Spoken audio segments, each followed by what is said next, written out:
இலங்கை பெண்களே உஷார், வெறியர்களின் புதிய ஆயுதம். ரொஹிப்னோல் மாத்திரை என்பது காம வெறியர்களின் புதிய ஆயுதம்.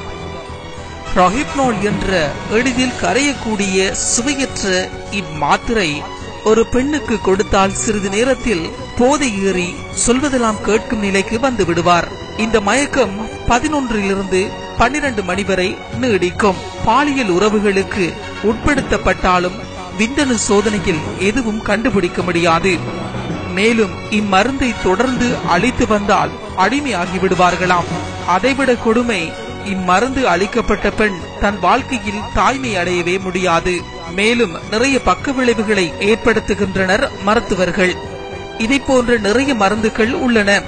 ஆனால் மிக மிக எளிதாக கிடைக்கக்கூடிய மாத்திரை தான் இந்த ரொஹிப்னோல்.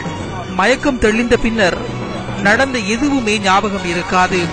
எனவே பெண்கள் வெளியிடங்களுக்கு செல்லும் போது முடிந்தவரை தனியே செல்லாதீர்கள். மேலும் மிகவும் எச்சரிக்கையாக இருங்கள். முடிந்தவரை வெளியிடங்களில் எதுவும் குடிக்காதீர்கள்.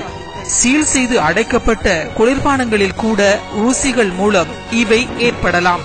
குறிப்பாக இலங்கையின் போதிவஸ்து பாவனை அதிகரித்துள்ள நிலையில் பல தென்னிலங்கை முகவர்களால் இம்மாத்திரை பல இடங்களுக்கு விநியோகிக்கப்பட்டுள்ளதுடன் கொழும்பில் அதிகமான இடங்களில் இம்மாத்திரையின் பயன்பாடு அதிகரித்துள்ளது.